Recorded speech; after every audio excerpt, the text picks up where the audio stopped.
What's up, your boy Jay here. Welcome back to the channel. I hope you're doing good. Hope you're doing great.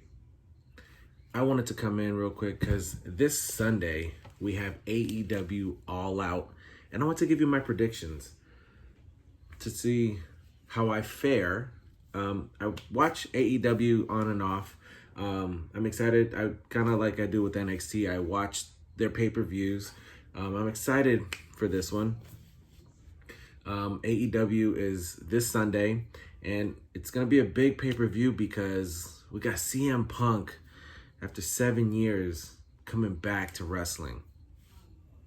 Look, I'm excited for it. After 7 years, you kind of be like, oh, he's not coming back. Just let it go. But when the groundswell started coming, and then he showed up, it was great. I'm happy. CM Punk coming back this Sunday. Make sure you watch it. This is not sponsored by AEW. I'm just excited to see him back in the ring. It's cool. I watch a lot of CM Punk matches in WWE. I didn't watch none of his indie stuff because I just didn't have access to it. I watch it on and off. I was able to watch it on and off. But excited CM Punk coming back on Sunday. But let's get through it.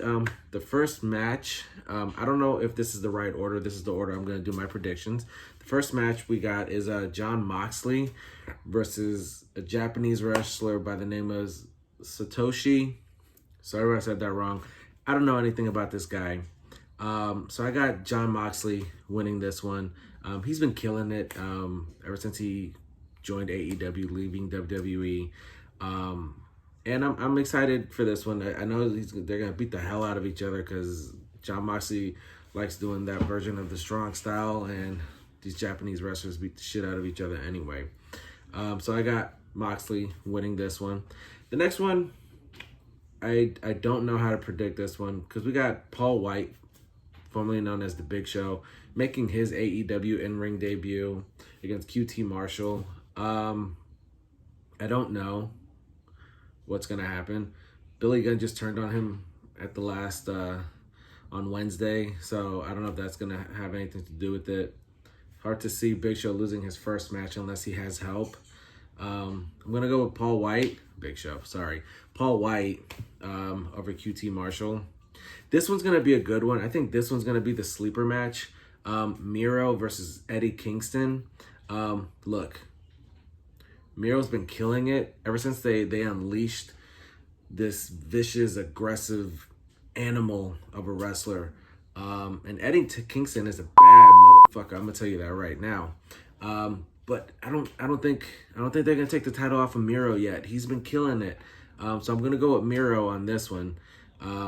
Eventually they'll find somebody. I just don't think it's Eddie Kingston. So I'm going for Miro to retain the TNT championship. The next one, the women's championship. Look, like Miro, Britt Baker has been phenomenal. She's been killing it. I don't see her losing the title against Chris Statlander. I don't know how to say her name, but Britt Baker for the win. She's going to keep the title. I think they're going to try to make her reign longer. AEW's women division is not something I follow that much. I know Britt Baker is the biggest figure that I've focused on. So Britt Baker for the win. This next match, so the Young Bucks versus the Lucha Bros. Look, they're gonna go out there and kill it. They always have good matches. It becomes a bit overdone with all the spots that they do, but they're gonna go out there and people are gonna love this match. So I got the Bucks winning this one. This match has just happened so many times on pay-per-view, and they always end up killing it, but I don't see the Bucks losing it. This whole elite thing, I think they're gonna wait for like a bigger pay-per-view to take the titles off of them, but we'll see. This next one is gonna be interesting because it's MJF versus Chris Jericho, and if Chris Jericho loses, he is never gonna wrestle in AEW again.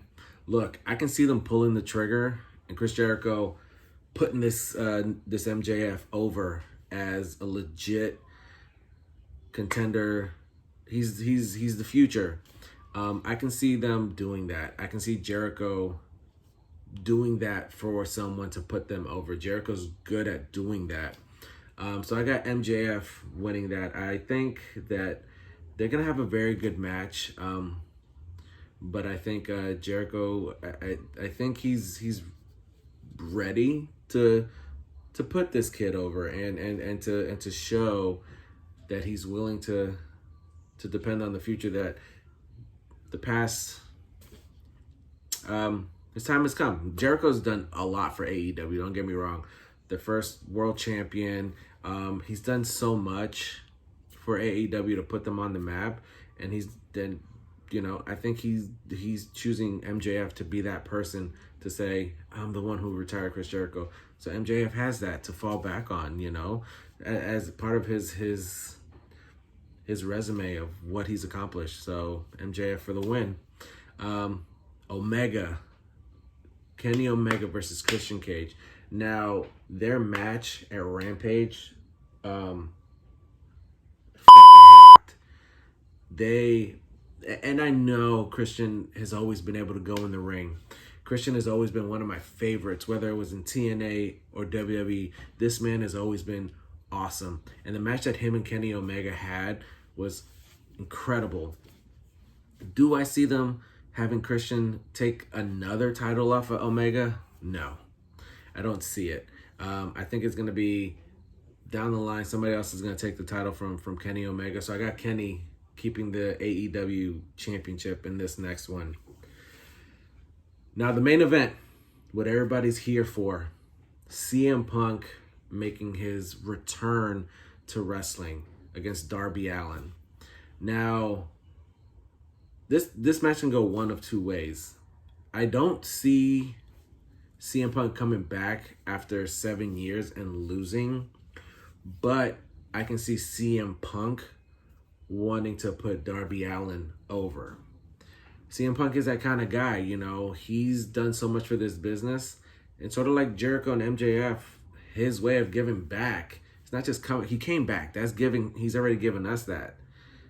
But I think him giving Darby Allin this, in his mind, will put this kid over the moon.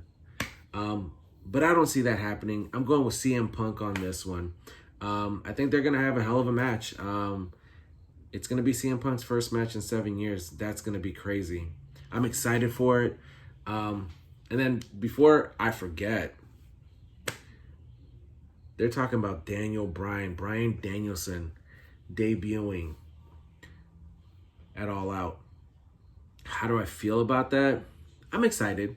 I feel like besides the other people who've left WWE, in the bad terms that they've left it or not happy, I feel like this one with Daniel Bryan is a little different because I don't feel like, and this is just my opinion, hate comments in the bottom, you can do what you want, you say what you want, this is my opinion. Daniel Bryan had a very good career in the WWE. I don't care what anybody says. Very successful. The whole Yes movement and everything was awesome. They put him over. He was a Grand Slam champion. As is Jericho. Paul Wight had a great career. John Moxley, but from what I've heard, they weren't happy. They think that WWE was not loyal to them, didn't treat them the way they wanted to be treated, and I get that. But Daniel Bryan, I'm happy for him. Maybe he just wanted change. I don't know. His story hasn't come out yet, but I'm excited for the debut of Bryan Danielson, Daniel Bryan. I don't know what they're going to call him in AEW, but kind of like Punk, they're building it up, and CM Punk keeps throwing out these little things. So if he is coming to AEW, I'm happy for him. I'm excited. But yeah, let me know what you think. Let me know what your predictions are. Put them down in the comments. Hit that thumbs up button. Follow your boy. I like doing these prediction videos. Let me know what you think. Let me know how you feel about the whole landscape of AEW right now. They got some badass people on their roster, and I'm looking forward to a lot of these matches. But AEW All Out this Sunday, September 5th. Are you watching it? Let me know. Follow your boy. And I'll see you on the next one.